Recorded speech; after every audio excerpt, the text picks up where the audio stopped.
Chương trình Mai Rừng do Đỗ Việt Tiệp tài trợ cho anh em.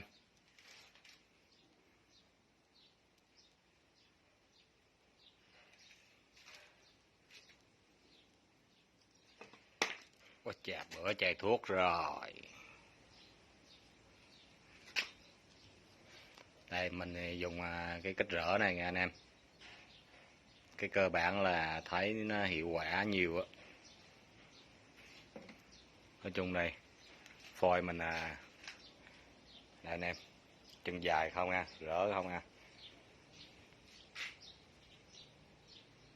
Anh em thấy nước biển trồi đó.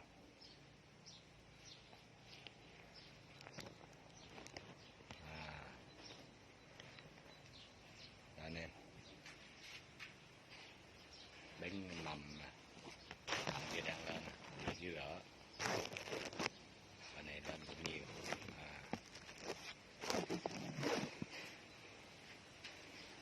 Cho nên tiếp tục nhập chân dài nha anh em. Chân dài rỡ không quái nhưng mà được, chân dài là được. Ôm trên cục dưới cục ngọc.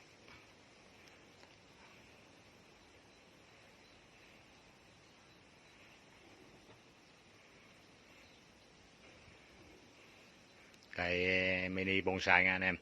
Cái này làm hàng mini bonsai AC luôn. Vô cái chậu này, bỏ vô cái chậu xi măng cái chiếc tí tẹo. Chậu cái 25 hoặc là 25 mà vẫn còn rộng, phải lót chèn. Mình ưng hàng vậy. Khói cái hàng gom chậu nhỏ vậy làm bonsai. Một mình bơ đâu bơ khỏe. Thích thú với hàng nhỏ vậy.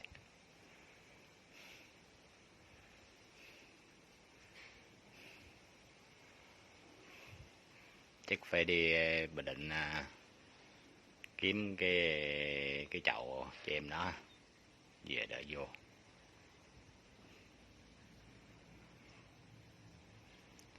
Phôi này mình đỡm nữa chứ mình không có giao lưu nha anh em.